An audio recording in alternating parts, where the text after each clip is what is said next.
Sebelum kedua anak itu lahir, pada saat masih di rahim ibunya, aku membenci Esau, aku mengasihi Yakub.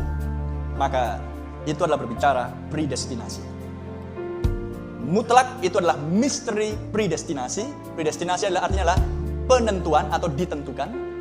Maka misteri tentang predestinasi adalah pengajaran yang sudah selalu ada di Alkitab, tetapi yang hilang dari gereja-gereja sehingga memunculkan dua opini, dua doktrin yang sangat kuat di dalam sepanjang 7 zaman gereja, bahkan sampai hari ini. Doktrin apa itu? Doktrin Calvinisme, dan doktrin Arminian. Doktrin Calvin mengajarkan pokoknya percaya Yesus kamu selamat. Betul? Pokoknya hanya grace, kasih karunia, grace yang kesimpulannya sama dengan disgrace. Itulah kelompok Calvinisme. Pokoknya percaya Yesus, kasih karunianya, semua kasih karunia, grace sama dengan disgrace. Disgrace artinya adalah aib, celah. Itulah hasil akhir dari pemahaman doktrin Calvinisme tentang hal keselamatan. Hal yang lain dengan doktrin Arminian adalah menitik beratkan kepada kekudusan perbuatan. Ya kan? Anda bisa lihat Metodis, Anda bisa lihat Pentakosta. Mereka menitik beratkan, menekankan dalam hal perbuatan-perbuatan. Nah, dalam hal ini Anda bisa melihat, bukankah Nabi sudah ingatkan? Kain melakukannya. Kain berdoa, Kain berlutut, Kain mempersembahkan korban, Kain membayar perpuluhan, Kain dan lain sebagainya. Jika hanya itu yang dilihat Tuhan, Nabi katakan, maka Kain sudah dibenarkan. Sama seperti Habel juga dibenarkan. Tetapi Nabi tidak berhenti sampai di situ. Apa yang dikatakan oleh Peter Branham? Keseluruhan rahasia itu terletak pada pewahyuan. Haleluya. Jadi, Kain melakukan segala hal-hal ini baik, menekankan perbuatan, tetapi tanpa pewahyuan, tanpa pengertian yang benar.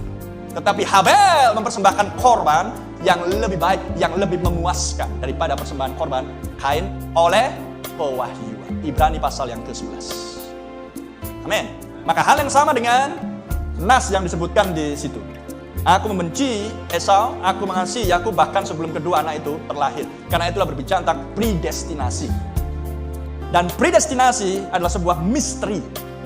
Dan jika itu misteri, maka itu berada di bawah meterai-meterai. Dan ketika meterai-meterai dibuka, gulungan kitab dibuka, maka itu sedang membukakan Alkitab. Maka itu sedang membukakan album keluarga kerajaannya Allah. Haleluya. Maka ketika album dibuka, foto-foto anak-anak kerajaan ditampilkan, maka oleh pewahyuan mata Anda melihat wajahmu di situ. Nama Anda tertulis di dalam kitab tersebut. Dan Anda percaya, akulah seorang yang dikasihi Tuhan. Dan seorang yang dikasihi Tuhan terbukti bahwa hidupnya selaras dengan firman. Lihat Yakub. Secara manusiawi, secara moralitas, Esau lebih baik. Esau lebih baik. Karena Esau taat orang tuanya, Esau melakukan yang apa yang diinginkan bapaknya. Tetapi Yakub perampas, penipu, betul? Dan seterusnya. Makanya Nabi katakan, Yakub adalah kasih karunia. Yakub adalah salah satu daripada pondasi perjanjian lama yang adalah kasih karunia. Bisa tangkap, ya? Itulah sebabnya Rasul Paulus mengatakan di kitab Efesus, hanya oleh kasih karunia melalui iman tanpa hasil perbuatan dan usahamu, kamu diselamatkan. Jadi inilah misteri predestinasi. Karena Tuhan sudah mengenal kita sebelum dasar dunia ada, dan jawabannya kembali lagi ke Wahyu 13 ayat 8, bahwa anak domba sudah tersembelih sebelum dasar dunia ada. Jawabannya kembali ke Efesus 1 ayat yang keempat, kamu dipilih sebelum dasar dunia ada. Jadi Tuhan sudah mengenal Esau, Tuhan sudah mengenal Yakub, bahkan sebelum keduanya terlahir di bumi. Dan Tuhan mengenal Yeremia, semenjak di kandungan ibumu, aku sudah menetapkan engkau sebagai seorang nabi. Jadi kita anak-anak Allah, bukan menjadi anak-anak Allah. Kita baca di Yohanes 1. Itu yang dikoreksi oleh Brother Branham. Tapi walaupun dalam perkataan sehari-hari kita sering mengucapkan hal ini, tidak menjadi problem. Yang penting adalah Anda mengerti maknanya. Yohanes 1. Yohanes 1 ayat 12 kalau nggak salah.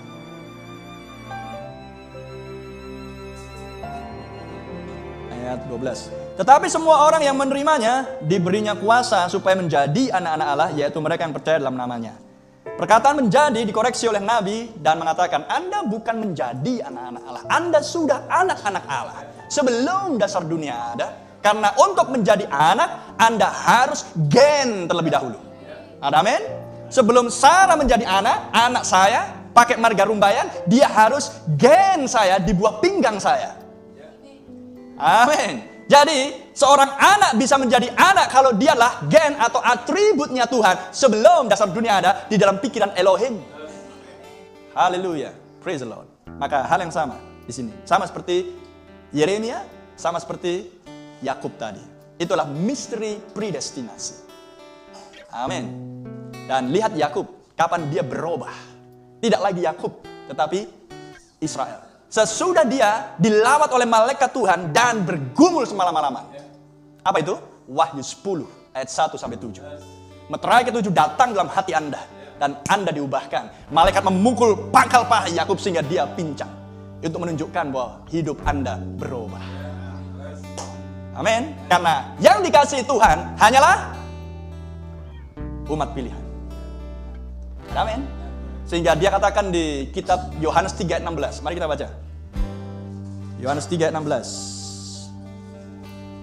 Inilah ayat yang paling banyak dihafal. Tapi hanya kepada yang dipredestinasi mereka bisa mengerti maknanya. 3 ayat 16 ya.